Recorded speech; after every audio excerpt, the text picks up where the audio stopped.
I want you to take a second and imagine that you're hungry in your home. You go and walk to the kitchen and look inside the cabinets. There's chips, things to make a sandwich, cookies, and snacks. You know that you can fulfill your needs right there in your home. Now take a second to imagine that you're stuck on the streets in the cold. You have nobody to turn to and have no idea where to get your next meal. You know that you're hungry, but you don't know where to go. This is a day to day basis for some people who are homeless. Today, I want to talk about why people are homeless, the things they go through, reasons you should volunteer, and ways you can help. There are many reasons why people are homeless.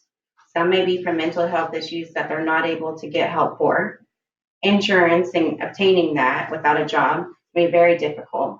Some don't have driver's license or social security cards, and in order to get that driver's license, you need $5 or $10 or a ride to the DMV. Restarting over whenever you've hit rock bottom or lost a job and everything you have can prove to be difficult if you don't have friends or family. According to an article by John Barrell, homeless individuals tend to cluster around issues associated with disability or physical health issues, substance abuse or mental health issues, major life changes, financial crises, or employment difficulties. Some people may lose their job, and once they lose their job, they lose their home and their car, and they're completely left with nothing. And to restart over without having any means to or having funds can prove very trying. In a 2017 study published in the International Journal for Equity and Health, this evidence suggests that some clusters are more predictive of homelessness than others, such as childhood problems, including mental health and behavioral problems, poor school performance, and a history of foster care or destructive family structure.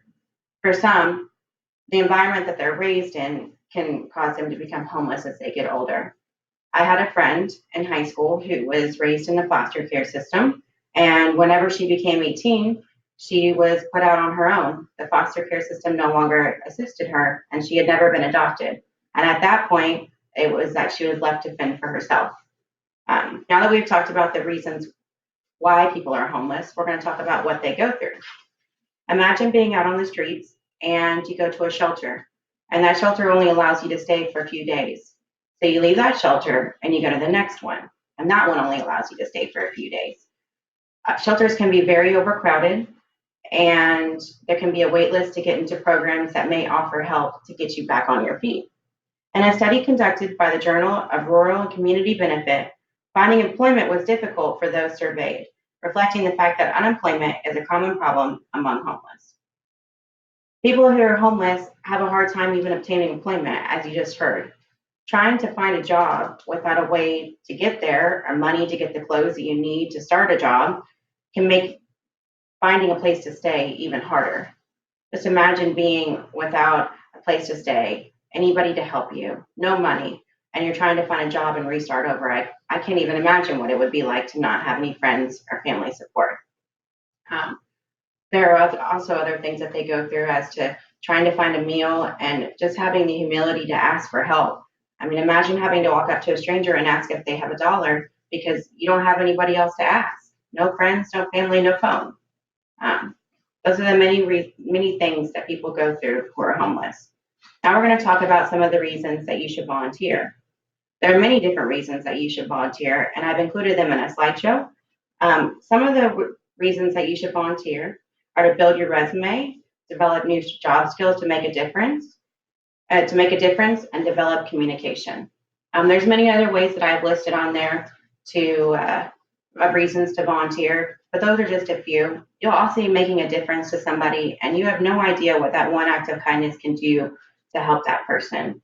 It can also help to limit the amount of homeless people in society because just if everybody makes a difference and everybody just pitches in a little bit and helps a little bit, can you imagine how much better the world would be and how many less people there would be that are in need if each of us just did a little act of kindness and help somebody in some way.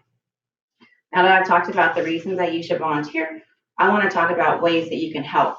In an article on unlocking effective giving in Christianity Today, it reported that giving the resources to meet basic needs is likely to significantly improve prospects of homeless people and add to leading a productive life. Just simply giving somebody $1 or giving somebody a toothbrush and toothpaste can help them to be able to go get a hamburger, or they can now go brush their teeth and they feel better about themselves and have confidence to go and apply for a job. There's many ways that you can help volunteer. You can go contact your local shelters and see if they need any help. You can also contact the Salvation Army, the Presbyterian Night Shelter, or also the Union Gospel Mission. My mother goes to the Union Gospel Mission on Fridays, and she helps volunteer with the homeless people.